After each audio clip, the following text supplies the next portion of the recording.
While the 10 largest banks which make up the Forex interbank market account for over 75% of the over $3 trillion in daily trading volume, there is actually a level of participants with even more clout in the market. While generally nowhere near as active as the banks just mentioned, the central banks of countries also participate in the Forex market, and as they have such deep pockets, have huge clout when they do decide to enter the market. There are two main reasons why a central bank would participate in the Forex market, the first of which is to fix the value of its currency to a particular level. Unlike the main currencies which we're going to be focusing on in this course, the currencies of many developing countries are fixed in value to the dollar or to some other currency or basket of currencies. This is done to try and promote international competitiveness in the market and a currency environment that is more conducive to economic stability.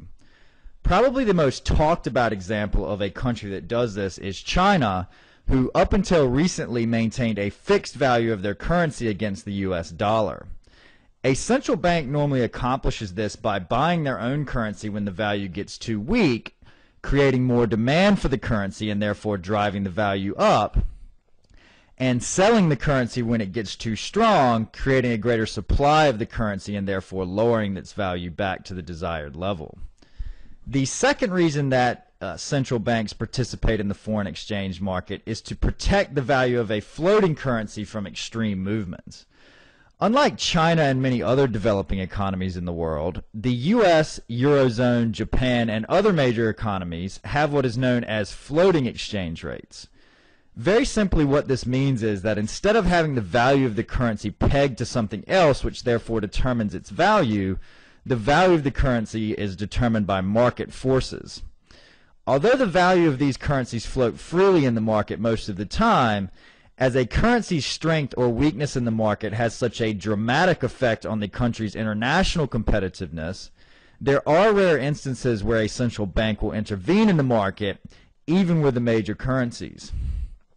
Normally this is only seen after a large one-directional move in the market to the point where the country's stability or competitiveness is being severely damaged. As Japan's economy relies heavily on exports, the most notorious central bank for interventions is the Bank of Japan. However, both the European Central Bank and the Federal Reserve have intervened in the currency markets in the past. While some interventions have limited effect on exchange rates, others, as you can see from the chart here, of past Bank of Japan intervention can have a dramatic effect on the market. Because of this, oftentimes all a central bank has to do is what's called verbal intervention, where simply the talk of intervention is enough to have the desired effect on the market. That's our lesson for today. In tomorrow's lesson, we'll look at the next level of participants in the market and how they affect us as individual traders. So we hope to see you in that lesson. As always, if you have any questions or comments, please feel free to leave them in the comments section below. And good luck with your trading.